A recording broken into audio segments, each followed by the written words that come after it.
Hi there, welcome to my views and news. Tigray government warned today. A warning was released through a statement by Tigray Peace and Security Bureau showing that there are some elements in Tigray which are trying to politicize some operations launched by Tigray's police. Secondly, Oromia region of Ethiopia, where at least 12 people have been killed in an attack. And lastly, a disturbing video is creating an uproar in Italy. The video shows a man whipping African migrants, or the migrants from Ethiopia, Eritrea, or other African countries. Firstly, viewers, the Tigray Peace and Security Bureau released a statement today. We are seeing internal conflict in Tigray these days. Conflict is in the party Tigray People Liberation Front, but it is also between TPLF and Tigray interim government. And we are seeing statements from TPLF, Tigray interim government chief Getachew and some other TPLF leaders boycotted last few days of the meeting of TPLF last week. Tigray government says, Peace and Security Bureau of Tigray government says that it has been showing patience for a long time, but no patience will be shown now. Operation will be intensified. Now, question is, which operation? Why has the Tigray Peace and Security Bureau been showing patience? The Peace and Security Bureau says that a few days ago it announced the launch of an operation against criminal elements involved in criminal activities in Tigray, activities like theft of iron ore, steel, etc. But this issue is being politicized. Arrests have been made, but some elements in Tigray are trying to politicize this issue. Tigray government won't tolerate it. It showed patience for a long time. It has been showing patience for a long time, but operation will continue. It will be intensified. Question is, why did Tigray government show patience? I mean, if such elements were involved in criminal activities, why was Tigray government showing patience? You never show patience faced with criminal elements. Which elements are trying to politicize the security operation? No names, no details shared by Tigray interim government.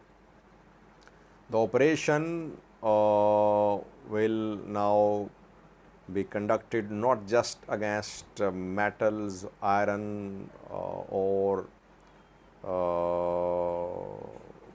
against people involved in theft of iron or steel, but those involved in illegal gold mining, etc., they are also going to be target of this operation.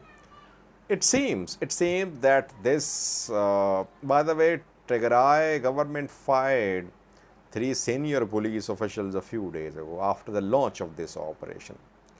So Tigray government is finding it difficult to exercise its authority in Tigray. I think that's my own views, that Tigray interim government has been helpless in some areas because the criminal elements or the elements affiliated with political parties were very strong. Tigray government could not take action against them.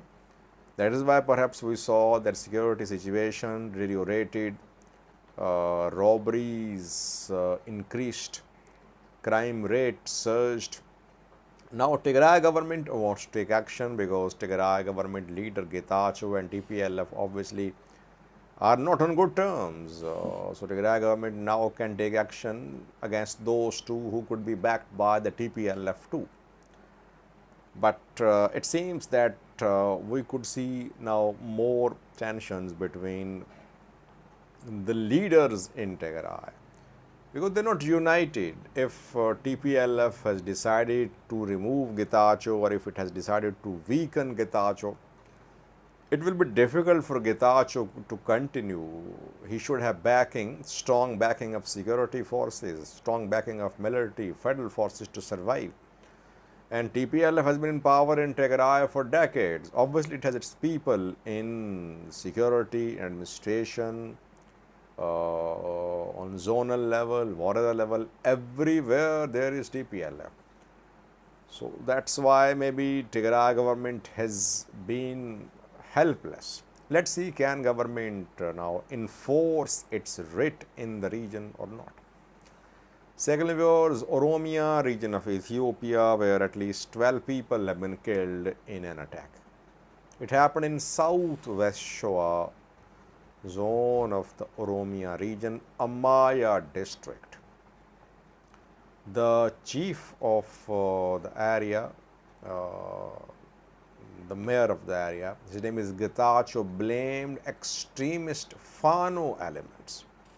He said Fano, extremist elements, Amhara Fano elements, they are behind this attack. They entered Amaya and they killed people indiscriminately. And he claimed that these extremists came from Gurage zone. So does it mean that Fano groups have their presence in Gurage, or there are some elements in Gurage backed by Fano? Fano groups have been trying to have some presence in southern Ethiopia, but let's see. The incident should be investigated. Deaths confirmed, at least 12 people killed in this attack in Oromia. By the way, Oromia is not safe too, though it's a large region, but border areas and some areas where armed groups are based are not safe. That is why kidnapping for ransom, Amhara, this is second attack involving Amhara attackers on Oromos. Amharas have been victims of attacks too in Valaga. So basically, border areas are a mess, you can say. Lastly, viewers, a disturbing video has created an uproar in Italy. The video shows a lorry driver, or the owner of the lorry, whipping African migrants. He has a whip, makeshift whip in his hand, and he can be seen using this whip against the people who are getting off the lorry. They are in the back of the lorry, they are getting off, and the man is whipping them. Who are the victims? Women can be seen too, by the way. Some say they are Eritrean, others say they are Ethiopians. Difficult to distinguish them. They are African migrants. And it's from Italy, France border, I think. Human rights groups are speaking out. They are condemning this act of brutality, showing the mentality. This is how migrants are treated by locals in some places. By the way, it should be condemned. Yes, the way the man is treating the migrants, it's brutal, it's ruthless, it should be condemned.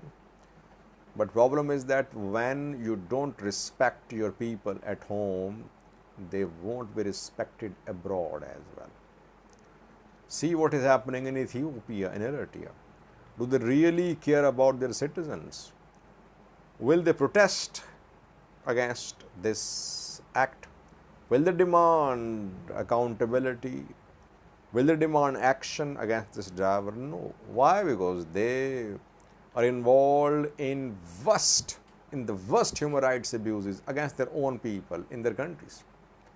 That is why would they speak for their people who are victims of discrimination, victims of human rights abuses abroad? See what is happening in Ethiopia. Human life is so cheap here. Anyone can be killed here. In Eritrea, people fleeing. Other countries too.